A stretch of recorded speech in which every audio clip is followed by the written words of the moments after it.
नमस्कार। कहानी माला में आप सभी का हार्दिक स्वागत है। आज़ादी के अमृत महोत्सव का उद्घोष हो चुका है। इतिहास के पन्नों में जितना लिखा है उससे भी कई गुना अनकहा है, अनसुना है। क्या अब समय नहीं है कि हम अतीत की गौरवशाली परंपरा और बलिदानियों की कहानियों का पुनः स्मरण करें? आज़ादी के अमृत महोत्सव की श्रृंखला में आज मैं आपके लिए लेकर आया हूं पहले क्रांतिकारी मंगल पांडे की कहानी। यह कहानी मैं नहीं, हमारी मातृभूमि सुना रही है। वैसे तो मैंने बड़े घाव सहे हैं, रक्तपात देखा है, अपने बच्चों को गुलामी के दर्द में घुलते देखा है। उनकी पीठ पर चलने वाले चाबुक मुझे ही तो लगते थे, परंतु जब मेरी संतानों ने उठना सीखा, विरोध करना सीखा, तो मुझे लगा अब मैं भी आजाद हो जाऊंगी इन विदेशियों की बेड़ियों से, इनके अत्याचारों से। मंगल पांडे ने जब बैरकपुर में हुंकार भरी तो लगा समय आ गया खुली हवा में सांस लेने का। इतिहास के पृष्ठों को अगर पलटा जाए तो आकाश के नक्षत्रों के समान अनगिनत नाम हमारे सामने हैं। ऐसे नाम जिनका जीवन, जिनका कर्म केवल एक ही उद्देश्य को समर्पित रहा, अपने देश को पराधीनता के अपमान से मुक्ति दिलाकर उसका स्वर्णिम गौरव वापस दिलाना। मंगल पांडे एक ऐसे ही नरसिंह का नाम है जो मात्र एक ही सिंहनाद से इतिहास में अपना नाम अमर कर गई। वे सन 1857 की क्रांति का बिगुल बजाने वाले वीर सिपाही थे। मंगल पांडे का जन्म, उनकी बाल्यावस्था, उनकी पारिवारिक स्थिति आदि अनेक बातें ऐसी हैं जिनके बारे में ठीक बहुत पुख्ता जानकारी नहीं है। केवल इतना तो कहा जाता है या इतनी जानकारी तो उपलब्ध है कि उत्तर प्रदेश के बलिया नगवा गांव में एक ब्राह्मण परिवार में उनका जन्म हुआ। उनकी शिक्षा दीक्षा सामान्य स्तर की रही, परंतु उनकी व्यवहारिक बुद्धि बड़ी कुशाग्र थी। साहस और वीरता की भावनाएं उनमें कूट कूट कर भरी हुई थी। किसी भी गलत बात या अन्याय को वे सहन नहीं कर पाते थे और उसका कड़ा विरोध करते थे। उनकी पारिवारिक निर्धनता भी उनकी निर्भीकता के आड़े नहीं आ पाती थी। धीरे धीरे जब उनके परिवार पर ऋण का भार बहुत अधिक हो गया तो अपने दायित्व उठाने के लिए मंगल पांडे तैयार हुए और उन्होंने एक सैनिक के रूप में तत्कालीन अंग्रेज सरकार की सेना में नौकरी कर ली। 1857 की क्रांति और उसके पीछे के कारण हम सबको विदित हैं। इसके ऊपर भिन्न भिन्न प्रकार का साहित्य, भिन्न भिन्न प्रकार की बातें उपलब्ध हैं। इसके मूल में जहां एक और ईस्ट इंडिया कंपनी की क्रूर नीतियां, उनकी भारत विरोधी योजनाएं, भारतीय अर्थव्यवस्था, समाज व्यवस्था और जीवन व्यवस्था में अनअपेक्षित हस्तक्षेप, भारतवर्ष के बाजारों को बर्बाद करना, यहाँ के देसी व्यापारियों के काम धंधों को चौपट करना, ऐसे अनेक ऐसे कारण हैं जिन्हें 1857 की क्रांति के मूल में देखा जाता है। कहने को तो ईस्ट इंडिया कंपनी नवीन सुधार कर रही थी, लेकिन उसके मूल में शोषण और दमन की नीति स्पष्ट थी। ऐसे ही हजारों कारण, और उन कारणों के विरुद्ध अंग्रेजों के प्रति विरोध बड़े पैमाने पर जब पनपा तो वह 1857 की क्रांति के रूप में एक विस्फोटक ऊर्जा के रूप में तैयार हुआ। सन 1857 तक यह स्थिति, यह विरोध, यह आक्रोश अपने चरम पर पहुंच चुका था और यह वह समय था जब भारत में शासन की बागडोर लॉर्ड डलहौजी के हाथों में थी। और लॉर्ड डलहौजी की क्रूरता किसी से छुपी नहीं है। वह बड़ा चतुर और बुद्धिमान शासक था जिसने ईस्ट इंडिया कंपनी को भारत में और अधिक मजबूती से जमाने का प्रयास किया। इसके विरोध में देश में जो आक्रोश बन रहा था, जो विरोध बन रहा था, उसे यहाँ के क्रांतिकारियों ने, यहाँ के समाज सुधारकों ने समाज के स्तर पर भिन्न भिन्न रूपों में जनसामान्य में प्रचारित किया, उसका वातावरण निर्माण किया। ऐसे ही समय में सर्दियों की एक शाम थी।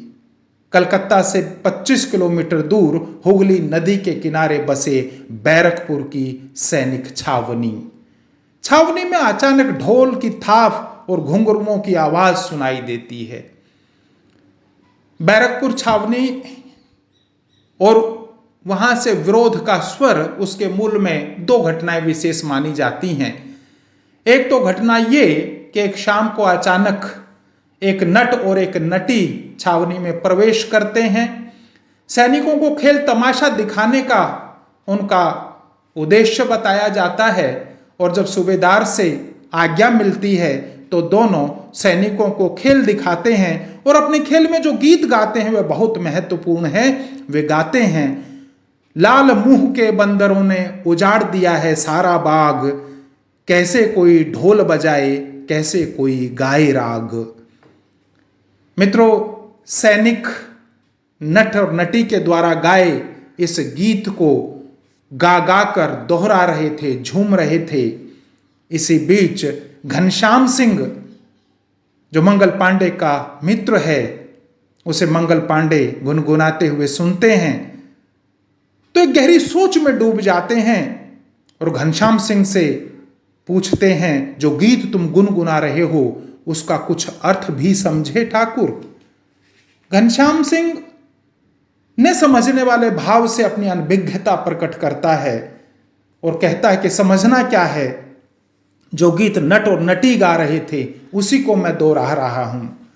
मंगल पांडे शाम को यानी रात में इस गीत का अर्थ बताने की बात कहते हुए बैरक में लौट जाते हैं और फिर रात में इस गीत का अर्थ स्पष्ट करते हुए उन्होंने कहा कि इस गीत का अर्थ है कि लाल मुंह के बंदर अर्थात इन फिरंगियों ने हमारे देश को उजाड़ कर बर्बाद कर दिया है और इन्हें मार भगाने में ही हमारी भलाई है। यह सामान्य गीत नहीं है बल्कि बगावत का छुपा हुआ संकेत है। अगले दिन मंगल पांडे उस नट और नटी को आसपास ढूंढते हैं और ढूंढकर उनसे रहस्य जानते हैं, आप कौन हैं, किस मकसद से आए हैं, और रहस्य प्रकट होता है कि वह गुप्तचर हैं, घूम घूम कर सैनिक छावनियों में 1857 की क्रांति का संदेश दे रहे हैं। एक और महत्वपूर्ण घटना का जिक्र आता है कि छावनी से कुछ ही दूर पर एक पेड़ के नीचे एक साधु बाबा ने आकर डेरा डाला। साधु बाबा के दर्शन के लिए आसपास के लोगों का जमावड़ा दिन भर रहा।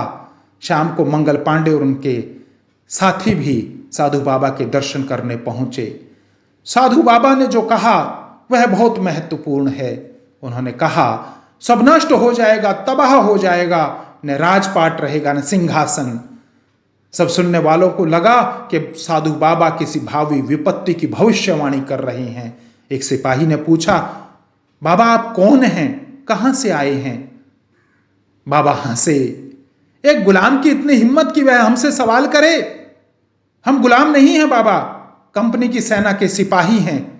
सिपाही नहीं, तुम सब केवल गुलाम हो, अंग्रेजों के गुलाम। इन सिपाहियों में मंगल पांडे भी थे। कुछ सोचकर अपने साथियों के साथ साधु बाबा को छिपाकर बैरक में ले आए और भोजन आदि के बाद साधु बाबा ने अपना वास्तविक रूप बताया और वास्तविक ध्येय कि वह घूम घूम कर संदेश पहुंचा रहे हैं।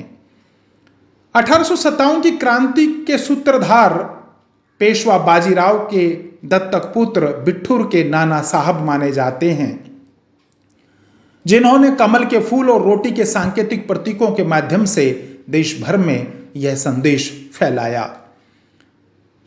यह भी सर्वविदित है कि क्रांति की तिथि 31 मई 1857 तय थी। लेकिन बैरकपुर छावनी में चर्बी वाले कारतूस पहुंच चुके थे। 29 मार्च 1857 की सुबह जब भारतीय सैनिक प्रतिदिन की भांति परेड ग्राउंड में आकर खड़े होने लगे, मंगल पांडे अपने अंदर एक धधकती आग महसूस कर रहे थे, क्योंकि यह बात अंदर अंदर फैल चुकी थी कि कारतूस पर चर्बी लगी हुई है। वे गंभीर रूप से शांत बने हुए थे, चेहरे पर कठोरता के भाव साफ दिखाई दे रहे थे। वे पहली पंक्ति में खड़े थे। उनके सामने सूबेदार ठाकुर जगमोहन सिंह खड़े थे और एक और बगल में बालेश्वर राम और दूसरी ओर रमजान अली खड़े थे। उन्होंने रमजान अली से पूछा, एक बात बताओ रमजान अली, अगर आज तुमको नए वाले कारतूस चलाने के लिए दिए जाएं तो तुम चलाओगे? लाहौल विलाकुबत पांडे जी, मैं मर जाऊंगा लेकिन चर्बी वाले कारतूस चलाकर अपना धर्म न गंवाऊंगा। रमजान अली की बात सुनकर बालेश्वर राम ने कहा, कहने और करने में बड़ा फर्क होता है। अंग्रेज अफसरों की अवमानना करना आसान नहीं है। पूरे देश में आज उन्हीं का राज है। मंगल पांडे अंदर ही अंदर घुट रहे थे और न जाने किस योजना में मंगल पांडे खड़े हुए थे। जैसे ही उनके सामने अंग्रेज अधिकारी ने आकर यह आदेश दिया कि कारतूस खोलो, मंगल पांडे ने कहा कि यह चर्बी लगा हुआ कारतूस है, हमारी परंपराओं के विरुद्ध है, हम ऐसा नहीं कर पाएंगे। लेकिन जब अंग्रेज अधिकारी ने बार बार अपना दबाव बनाया तो मंगल पांडे का जोश देखकर, मंगल पांडे का आक्रोश देखकर मेजर ह्यूस्टन ने कहा, इसे गिरफ्तार कर लो। लेकिन कोई भी मंगल पांडे को गिरफ्तार करने के लिए आगे नहीं बढ़ा। अब क्रांति की ज्वाला रुक नहीं पाई और मंगल पांडे ने धड़ाधड़ गोली चलाकर उसी समय 2-3 अंग्रेज अधिकारियों को मौत के घाट उतार दिया। मंगल पांडे को गिरफ्तार किया गया, उन्हें गोली लगी, उन्हें अस्पताल में भर्ती कराया गया। लेकिन जब वो ठीक हुए तो उन्हें फांसी की सजा मुकर्रर की गई। क्रोध और आक्रोश और जज्बे ने मंगल पांडे के हौसलों को ढीले नहीं पड़ने दिया। उन्होंने कहा, कायरों की तरह मरने से अच्छा है शेर की तरह मरना। स्वतंत्रता की वेदी पर मैं ही अपनी पहली आहुति देता हूं। ऐसा कहा जाता है कि बैरकपुर में जल्लादों ने फांसी देने से मना कर दिया, इसलिए कलकत्ता से 4 जल्लाद बुलाए गए और देखते ही देखते 8 अप्रैल 1857 को मंगल पांडे को पूरी यूनिट के सामने फांसी दे दी गई। नमन है ऐसे वीर को जिसने मारो फिरंगी को मारो ऐसा नारा देते हुए, जिसने शेर की तरह से अपना हौसला दिखाते हुए इस भारत माता के लिए, इस देश के लिए अपने प्राण न्योछावर कर दिए। आजादी का अमृत महोत्सव में आज की यह कहानी आशा करता हूं आपको पसंद आई होगी।